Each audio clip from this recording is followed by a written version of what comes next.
Good evening and thank you for joining us. This is Times News. You're with me, Edita Soko. First, the headlines. Government raises maize selling prices for all ADMAC outlets. High Court set to sentence killers of Yasin Kwendapiri, a man with albinism, on the 20th of next month. And draft bill touted as a tool for improving women's political participation and representation. We have these and other stories. Do stay with us.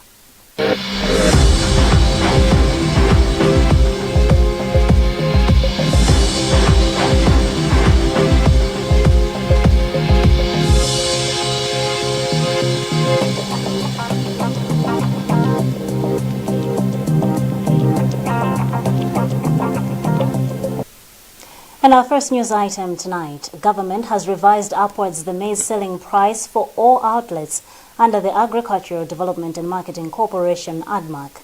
According to a statement signed by Secretary for Agriculture, Erica Maganga, the selling price has moved from 160 kwacha to 205 kwacha per kilogram. Deogracia Simana has compiled this report read by Blessings Mpinganjira. According to a statement from the Ministry of Agriculture, which has been signed by the Principal Secretary, Erica Maganga, the new price has come to address the high cost of procuring maize. This is happening as ADMAC is struggling to source 95 billion kwacha from the local commercial banks for the procurement of the maize. Consumers Association of Malawi Executive Director John Capito has described the increase as a surprise and inconsiderate for consumers. Capito says government should not transfer its obligations to the private consumers who are not interested to know how government secured its loans.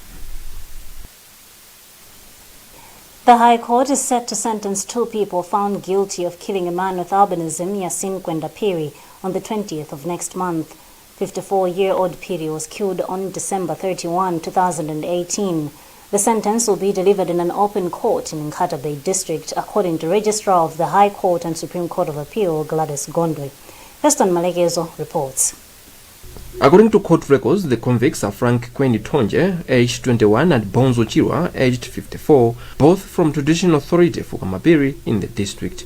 Initially, 7 suspects were arrested in relation to the case and were charged with murder and genocide.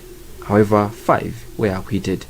The court acquitted Francis Kalua, Lawrence Kalua, and Caesar Banda after they were found with no case to answer. The court also acquitted 2 others, Gwera Banda and Peter Pora, for lack of sufficient evidence. Reacting to the development, Association of Persons with Albinism, President Ian Simbota, says the sentence is long overdue, adding it dilutes the advocacy momentum. It is actually the same. The law experts would come out and say justice delayed is justice denied. And that's the same way we feel, because most of the times people lose interest, and on top of that, even the family, most of the times they lose hope, because it takes long to get justice in Malawi. So to us, we would say it's been long overdue, because this person was killed in 2018. And this is 2021. I feel like the justice has been delayed too long. And even the judgment, even if it comes out, yes, we will appreciate. But it will not have the same weight that it would have carried if it was going to come out in the same 2018 or 2019.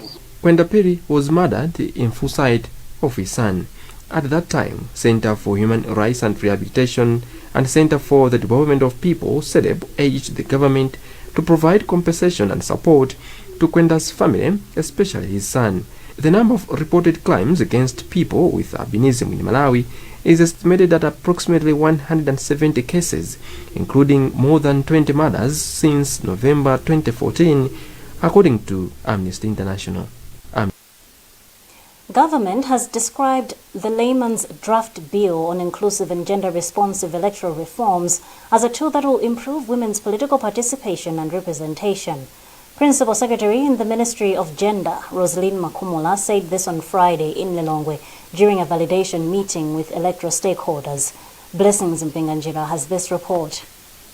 Makumula said there is still a gap in women representation at Parliament, citing an example of the 2019 tripartite elections where 309 women contested for the parliamentary seats, but only 45 were elected, representing 6.8%. In the same year, 659 women contested as councillors, but only 66 were elected, representing 9.9% of the total number of women who presented themselves for elections. She cited validating the contents in the draft layman's bill will enhance women's participation through inclusive and gender-responsive electoral reforms.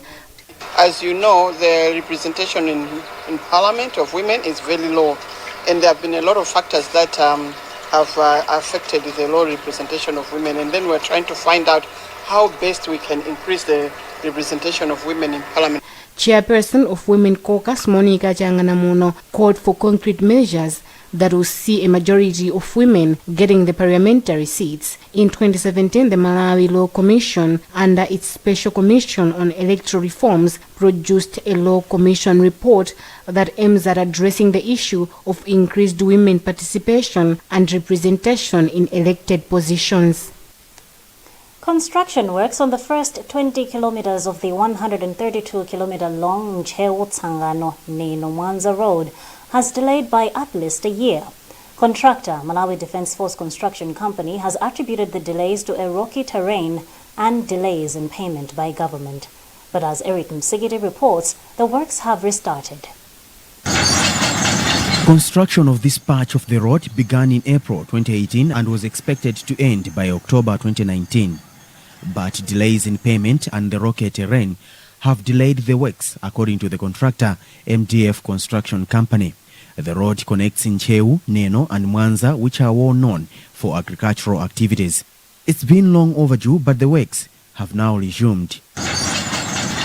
MDF Construction Company's Executive Director, Colonel Faustino Gundapiri, says they are back on site after a 3-month-long break due to financial constraints. Deputy Minister of Transport Nancy Chaolandoko has toured the project and expresses satisfaction with the progress made this far. This project is one of the 15 projects that the government of Malawi has identified, and Neno Tsangano Road will be amongst the beneficiaries. Government is financing the construction of the road through the Roads Fund Administration at a cost of around 9 billion kwacha on the first patch from Biriwiri to Kambilonjo in Nchewu district. Now, Minister of Tourism Michael Usi has challenged the local tourism sector to target the international tourism market. Usi was speaking during the opening of the 6 billion kwacha waterfront Sunbird Hotels in Salima. Blessings Mpinganjira has more in this report. Minister of Tourism Michael Usi said the hotel is unique as it is powered by solar energy and it has the best waste management system, which will go a long way in improving the tourism sector. He said the birth of this hotel is in line with the Vision 2063 aspirations. The birth of this hotel means creation of new jobs. The birth of this hotel means urbanization, means infrastructure development. So this is really in tandem with the aspirations that we are, as Malawians, united to achieve. Sunbird Board Chairperson George Partridge said they have used 6 billion kwacha to come up with a structure and they are planning to plant more hotels in the next 5 years. Well, the facilities are the normal facilities that you have in terms of a normal hotel. But additionally, I think it's the quality that we are talking about. The quality of the hotel and also the issue of environmental friendliness. The hotel, which stands next to the Livingstonia Beach in Salima, is yet to be rated by the Ministry of Tourism. National Bank of Malawi has implored the Malawi Police Service to find ways of curbing cybercrime. Speaking in Lilongwe during the donation of 2.6 million kwacha to the service towards centenary celebrations, National Bank Capital City Branch Service Center Manager George Nyirenda said it is high time Malawi Police developed investigative skills. Kumbo Galiwo has a report narrated by Blessings Mpinganjira. Nyirenda says Malawi Police is a significant stakeholder in business operations. He says no investor can invest in a country which is not safe, hence the need for the police to explore new ways of curbing crimes. He says the celebration gives a chance to Malawi police to look at successes and challenges they face. You cannot fight cybercrime with traditional means. That's why I was mentioning that as Malawi Police Service celebrate 100 years, they should be looking forward to how they would stand up with this new type of crime, where we have already experienced people being defrauded through phones, internet, and the like. Commissioner of Police Sten Kaliza says the gesture shows that the bank has values for the existence of Malawi Police. Our collaboration, partnership with the banks and all players involved in the online transactions are key into going towards that goal where if we are partnering and we are talking, then solutions will be found to deal with that phenomenon that is amongst us. The Malawi Police will be celebrating its 100 years of existence at the end of this year. The then Nyasaland Police Force was established in 1921 before changing the name to Malawi Police Force, and later in 1994 became Malawi Police Service. The Immigration Department has detained 30 foreigners suspected to be Ethiopians for allegedly traveling without permits. Central Region Public Relations Officer Martin Gongolo says the truck that the 30 were using was intercepted on its way to South Africa. Odrega Balamula reports. The immigration got a tip from the public that the suspects were boarding a truck in Area 49 in Lilongwe that was heading to South Africa, according to Gongolo. The truck, with a South African registration number DP82RXGP, was parked near Best Oil Filling Station in Area 49. Gongolo says, according to the tip, smaller vehicles were transporting the suspects to where the truck was. We suspect they might be heading to South Africa, but we haven't established how they entered into the country. This is now the process we are going to be doing right now to find out if they've got any documents or travel documents, whether they've got entry stamps into the country. Gongolo says at the time of the interception, the driver was not available. You're watching the news on Times TV. We'll be back with more shortly.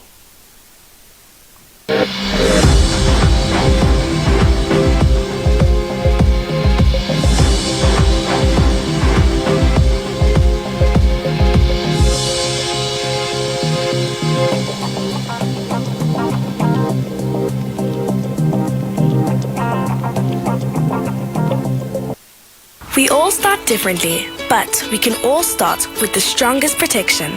Because some start early, others start late. Some from little homes, others from big ones. Some start together, or all on their own. It doesn't matter how you start, as long as you start strong. With new Colgate Maximum Cavity Protection. Now with fluoride plus arginine for 4 times more strengthening power. So that you can give them the strongest start to their day. Colgate. Start strong, stay strong. If there's one thing that all soaps do, it's wash. From buckets to basins, bathrooms to streams, and everything in between. All soaps wash. Yes, but Protex is different. Its reinvented formula with flaxseed oil boosts your skin's natural anti-germ defenses by 10 times more, protecting you against 99.9% of germs. So what keeps us healthy? Protex! Good health starts here. Mona Malawi anzanga. Nkhondo yogonjetsa COVID-19 ndiye wina aliyense. Tili limodzi. Ine ndinasankha kulandira katemera wa COVID-19 atangoyamba kuperekedwa. Chifukwa monga namwino, moyo wanga, umoyo wa odwala amene ndimawasamalira, abale anga, ndi dera langa, ndi zinthu zomwe ndimazika pa mtima panga kwambiri. Katemera wa COVID-19 anditeteza ine ndi ena omwe analandira katemerayo ku chiopsezo choti tingadwale mwakayakaya, kugonekedwa mchipatala, kapena kutaya moyo wathu chifukwa cha COVID-19. Kulandira katemerayo kutithandiza kuthana ndi mliri wa COVID-19 limodzi. Ziwani zambiri za katemerayo ndi kupanga chisankho cha nzeru. Sankhani katemera, tetezani tsogolo. Welcome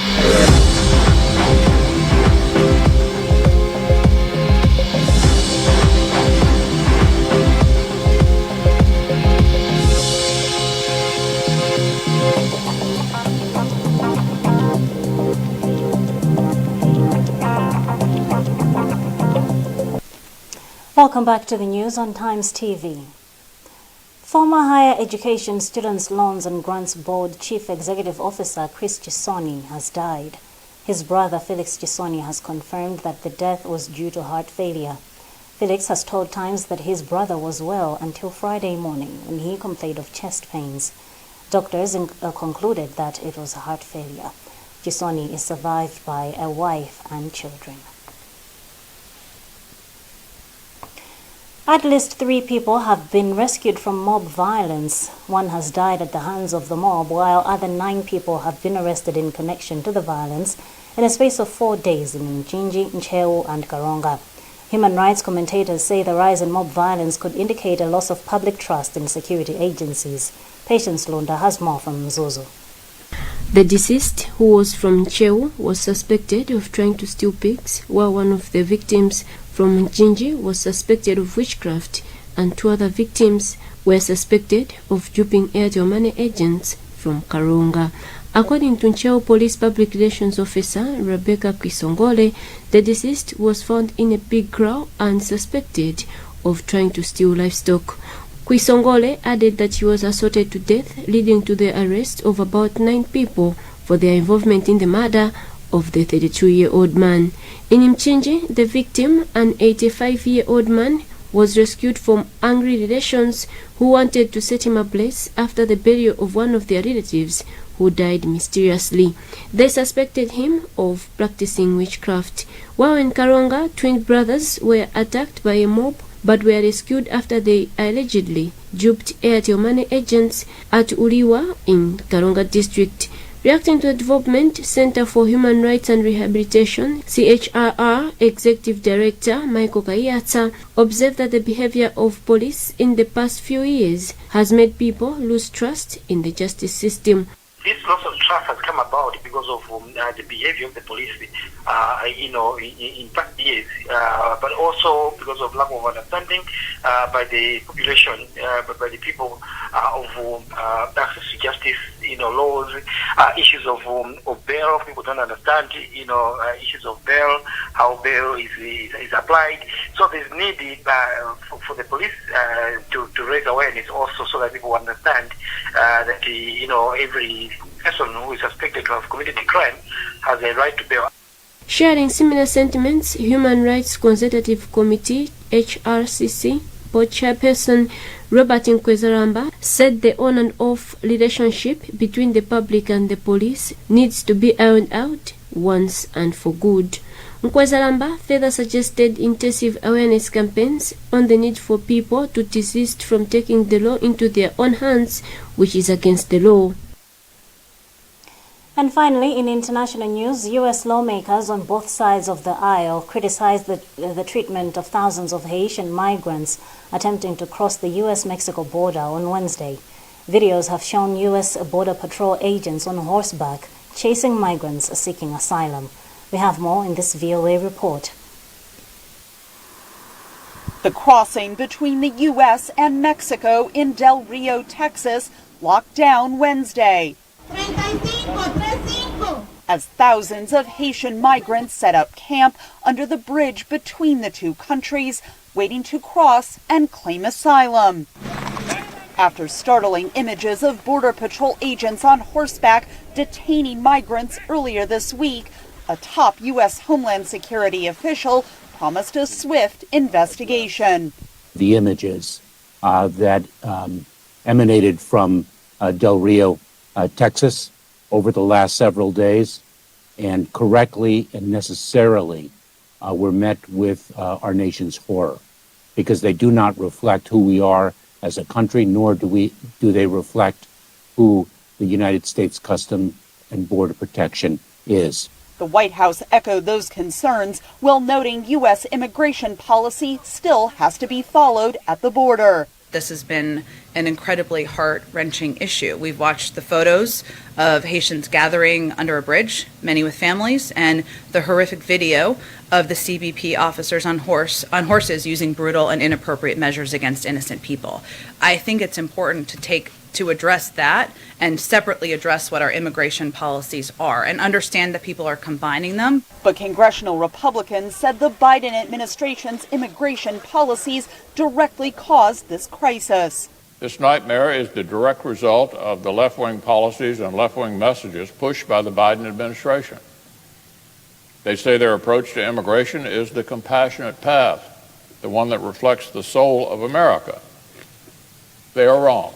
The Border Patrol response also drew harsh criticism from Democrats who probed the reasons Haitians in particular are being deported and called for an end to summary deportations initiated by the Trump administration based on the COVID-19 pandemic. With respect to Title 42 and its exercise, that is an authority of the Centers for Disease Control.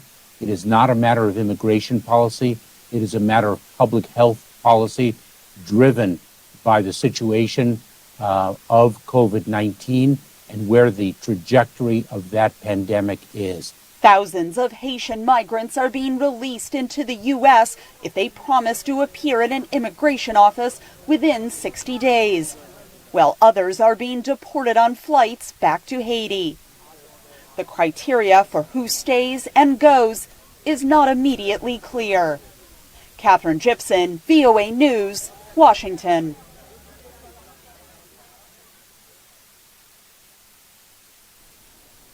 And that's the news tonight, but before we go, the headlines again.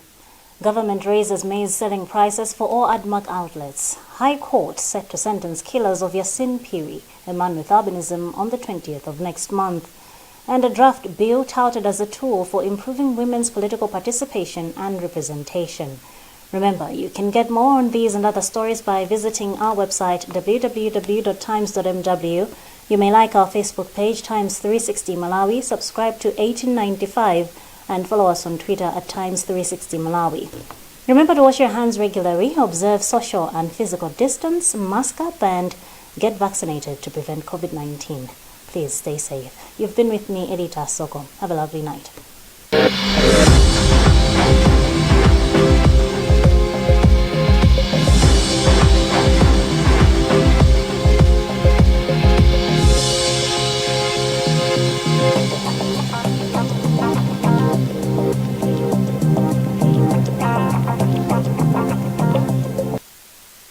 UNICAF University, September to October 2021 intake. Special scholarships from UNICAF University for bachelor, master's, and doctoral degree programs. UNICAF University is accredited now